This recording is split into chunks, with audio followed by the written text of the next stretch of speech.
Bismillahirrahmanirrahim. Assalamualaikum warahmatullahi wabarakatuh.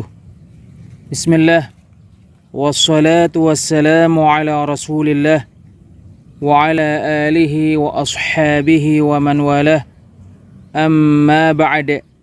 Kita lanjutkan kembali mempelajari Risalah Ushulus Sunnah karya Al-Imam Ahmad bin Hanbal rahimahullahu ta'ala, yang dijelaskan oleh Fadilatul Syekh Al-Allamah Ubaid Al-Jabiri hafidhahullahu ta'ala di dalam kitab yang berjudul Ghirasul Jannah fi Syarhi Ushulis Sunnah. Al-Imam Ahmad bin Hanbal rahimahullahu ta'ala berkata, wala yahillu qitalus sultani walal khuruju alaihi li ahadin minan nas. Tidak halal seorang pun dari manusia memerangi penguasa dan memberontak kepadanya. Faman fa'ala dzalika fahuwa mubtadi'un ala ghairi sunnati wat tariq. Maka barang siapa yang melakukan peperangan terhadap penguasa dan pemberontakan terhadapnya, maka dia pelaku bid'ah, tidak berada pada sunnah dan jalan yang benar, tidak berada pada prinsip agama dan tidak berada pada jalan yang benar. Perkataan Al-Imam Ahmad bin Hanbal rahimahullahu ta'ala ini menyempurnakan pembahasan yang sebelumnya. Orang-orang Khawarij, para pelaku bid'ah, sama saja mereka muharibah, memerangi, atau qa'adiyah, tidak memerangi. Mereka para pelaku bid'ah, para pemberontak apabila tidak kembali kepada kebenaran setelah diajak diskusi oleh imam atau utusannya, maka mereka para pelaku bid'ah. Tidak dikatakan terkait para sahabat radhiyallahu anhum sesungguhnya mereka para pelaku bid'ah, sebab para sahabat radhiyallahu anhum mereka melakukan takwil. Oleh karena itu, apa yang terjadi di antara Ali dan Muawiyah serta yang bersama dengan mereka dari para sahabat radhiyallahu anhum ini termasuk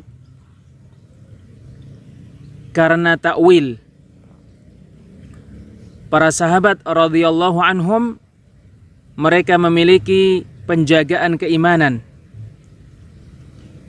dan adab karena kedudukan mereka di sisi Rasulullah sallallahu alaihi wasallam dan karena keterdepanan mereka di dalam keislaman dan keutamaan di atas umat ini, yang mengharuskan menahan diri dari menganggap mereka para pelaku bid'ah. Oleh karena inilah Rasulullah sallallahu alaihi wasallam bersabda, "Idza dzukira ashabi fa amsiku." Apabila para sahabatku disebut, maka tahanlah diri dan lisan kalian. Rasulullah sallallahu alaihi wasallam bersabda, "La tasubbu ashabi." Janganlah kalian mencela para sahabatku. Al-Hadits. Selanjutnya Al-Imam Ahmad bin Hanbal rahimahullahu ta'ala berkata, wa qitalul lususi wal khawariji jaizun idza 'aradu lirrajuli fi nafsihi wa malih. Memerangi para pencuri dan orang-orang khawarij boleh apabila mereka menghadang seseorang terkait dirinya dan hartanya. Falahu an yuqatila an nafsihi wa malihi wa yadfa'a anha bikulli ma yaqdir. Maka orang yang dihadang oleh para pencuri atau orang-orang khawarij boleh memerangi mereka karena membela dirinya dan hartanya, serta boleh membela dirinya dengan semua yang dia bisa. Walaysa lahu idza faraquhu aw tarakuhu an yatlubahum wala yattabi'a atharahum. Apabila orang-orang khawarij atau para pencuri menjauhkan diri mereka dari orang yang dihadang atau meninggalkannya, maka orang yang dihadang tidak boleh mencari mereka dan tidak boleh mengikuti jejak-jejak mereka. Laisa li ahadin illa al-imamu aw wulatul muslimin. Mencari mereka dan mengikuti jejak-jejak mereka tidak boleh dilakukan oleh seorang pun kecuali oleh seorang imam atau para penguasa orang-orang muslim. Innama lahu an yadfa'a an nafsihi fi maqamihi dhalik. Sesungguhnya yang dihadang hanya boleh membela dirinya pada tempatnya itu. Wa yanwiya bijuhdihi alla yaqtula ahada. Dan dia berniat dengan daya dan upayanya supaya tidak membunuh seorang pun. Fa in mata ala yadayhi fi daf'ihi an nafsihi fil ma'rakati fa ab'ada Allahul maqtul. Maka jika yang menghadang dari para pencuri atau dari orang-orang khawarij mati disebabkan kedua tangan yang dihadang tatkala dia membela dirinya ketika di dalam peperangan, maka mudah-mudahan Allah menjauhkan orang yang terbunuh dari rahmatnya. Wa in qutila hadha fi tilkal hali wa huwa yadfa'u an nafsihi wa malihi rajautu lahu syahadata kama jaa fil ahadith. Apabila orang yang dihadang ini terbunuh dalam keadaan itu, yaitu ketika dia membela dirinya dan hartanya, Al-Imam Ahmad bin Hanbal rahimahullahu ta'ala berkata, aku mengharapkan kesyahidan untuknya sebagaimana terdapat pada hadis-hadis. Wa jami'ul athari fi hadha innama umira biqitalihi wa lam yu'mar biqatlihi wala ittiba'ih. Semua athar-athar terkait hal ini sesungguhnya dia hanya diperintahkan untuk memeranginya dan tidak diperintahkan untuk membunuhnya, serta tidak diperintahkan untuk mengikutinya. Wala yujizu alaihi in suri'a aw kana jariha. Apabila yang menghadang terpelanting atau terluka, maka athar-athar tidak membolehkan membunuhnya. Wa in akhadahu asiran falaysa lahu an yaqtulahu wa la yuqima alaihi al-had.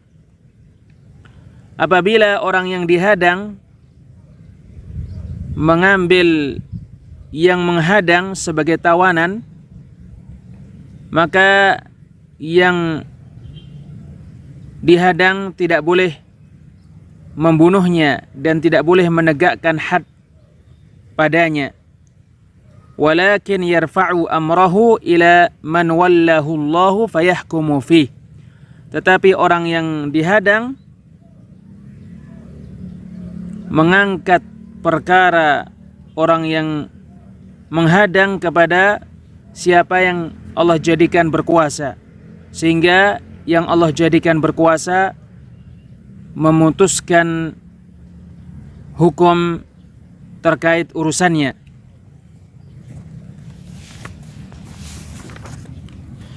Pembahasan ini terkait para penjambret yang menghadang manusia secara berkelompok atau secara individu. Mereka menzalimi jiwa-jiwa dan harta-harta manusia. Maka barang siapa yang dihadang oleh mereka, maka dia mesti melakukan perkara-perkara sebagai berikut. Pertama, membela dirinya. Sebab membela diri adalah haknya yang disyariatkan. Kedua, pembelaan diri ini terlaksana dengan perkara yang membuatnya jauh dari keburukan para penjambret dan para pencuri.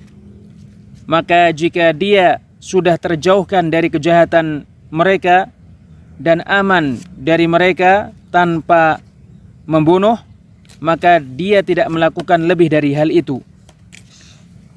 Dia tidak bersegera membunuh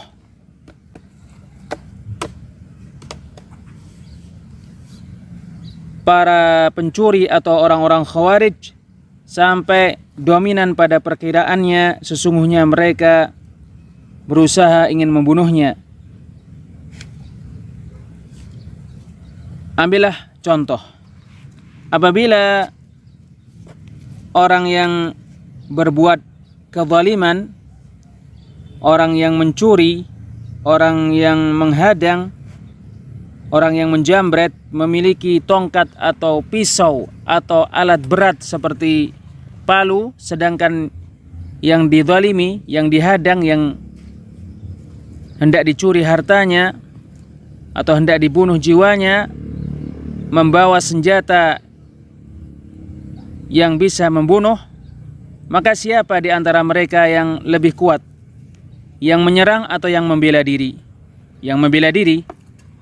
Jika demikian, yang membela diri cukup mengancam mereka dan menembaki mereka untuk menakut-nakuti. Sebab orang yang membawa tongkat tidak diperkirakan menyerang orang yang bersenjata dengan kekuatan. Tetapi jika kita umpamakan sesungguhnya orang yang membawa tongkat menyerang orang yang bersenjata,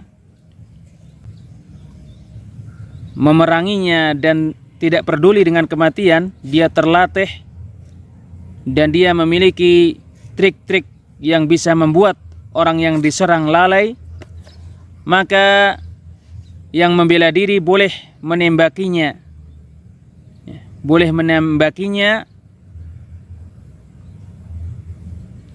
dengan tembakan yang menghalanginya darinya.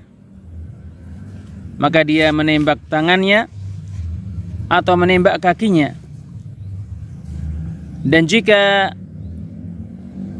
yang menyerang enggan berhenti dari memerangi, dari hendak membunuh, hendak mengambil harta,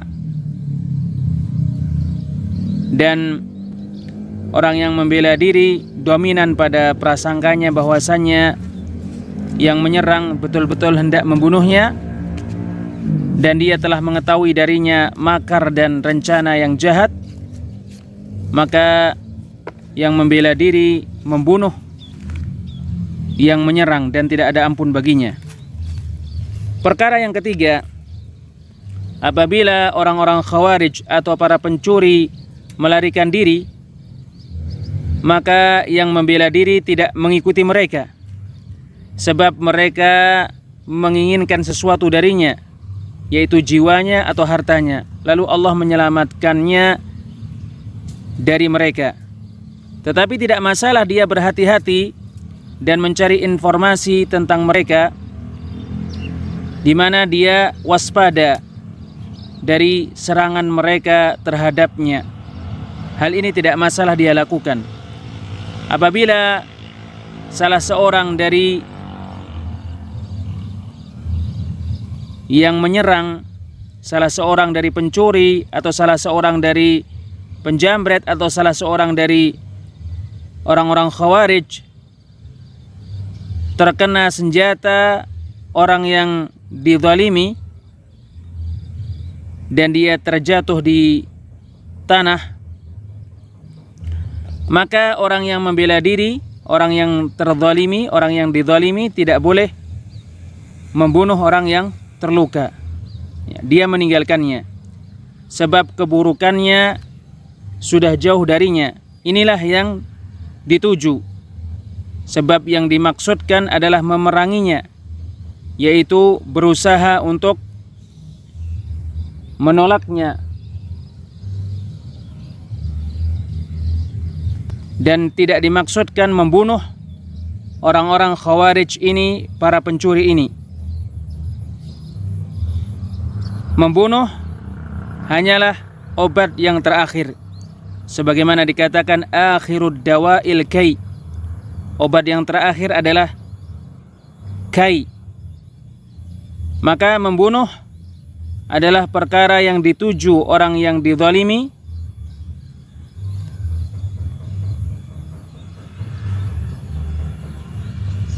untuk menghadapi orang-orang yang mencuri atau orang-orang Khawarij atau orang-orang yang menjamret itu. Kecuali imam atau amir yang berkuasa, maka dia boleh mengikuti mereka dan mencari informasi tentang tempat-tempat mereka, sebab tugas imam mengamankan rakyat. Syekh Ubaid Al-Jabiri hafizahullah ta'ala berkata, maka apakah kalian memahami hal ini? Imam tugasnya mengamankan rakyat.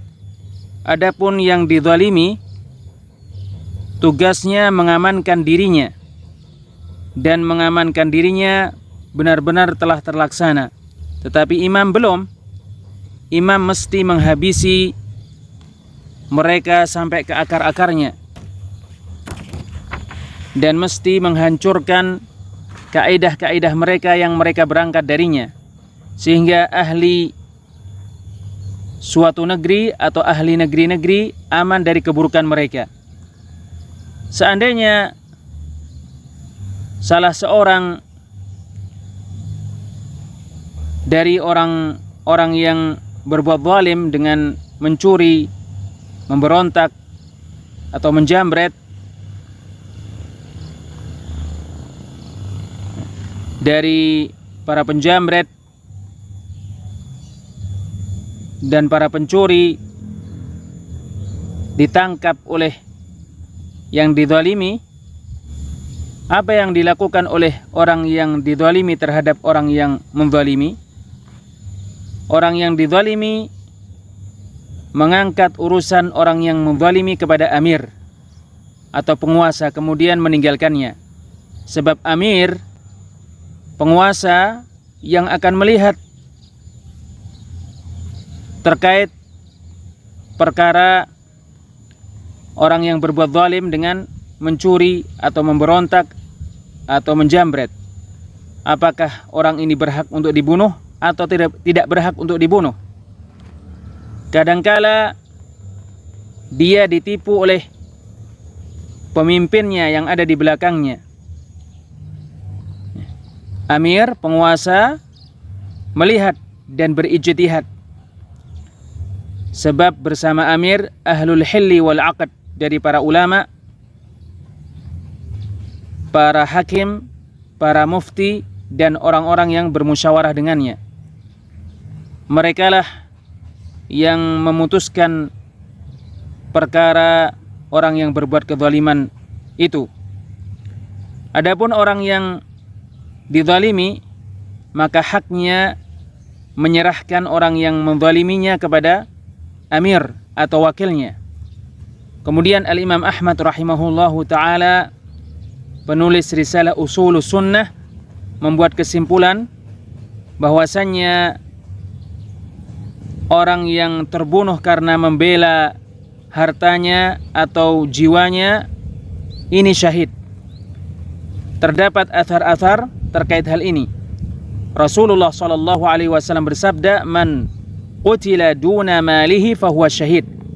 Barang siapa yang terbunuh karena membela hartanya, maka dia syahid. Adapun orang yang berbuat zalim, yang memerangi, yang mencuri, yang menjamret di jalan, maka orang ini orang yang dinisbatkan kepada kejahiliyahan. Orang ini melakukan perbuatan jahiliyah dan meletakkan perilaku serta jalan jahiliyah di dalam negeri. Wallahu a'lam bis-shawab.